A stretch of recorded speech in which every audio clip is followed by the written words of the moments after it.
O Evangelho de João, capítulo 13, versículo 23, nos dá um lindo quadro, dizendo o seguinte: ora, um de seus discípulos, aquele a quem Jesus amava, estava reclinado no seio de Jesus. Por que Jesus amava esse discípulo? Porque ele era assim uma pessoa muito simpática? Não. Jesus falou no capítulo 14, 21, que aquele que tem os meus mandamentos e os guarda, este é o que me ama. E aquele que me ama será amado de meu Pai, eu também o amarei. Se você começar a procurar os mandamentos do Senhor, a ler os mandamentos, a entendê-los e pedir a Deus sabedoria, capacidade para cumpri-los, você vai cumprir.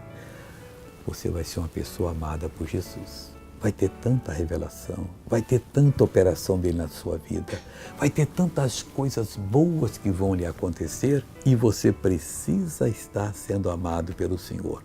E Deus vai lhe amar. Ele vai lhe amar, o Salvador. Veja essa pessoa que foi amada por ele. Antônio, por que essa muleta? Aí quebrou o fêmur. Quando? Tem 8 meses. Tem que andar com muleta. Tem que andar com muleta. Como é que você estava andando? Assim. Agora, Jesus curou. É? Então põe ela nas costas agora, Antônio. Vai para casa, Antônio.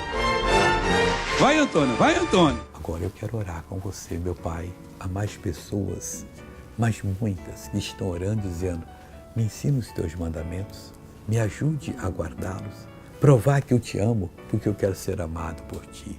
Pai, vem ajudar essa pessoa agora. Eu repreendo todo o mal que está na vida dela e ordeno: saia em nome de Jesus Cristo e não volte mais. Amém.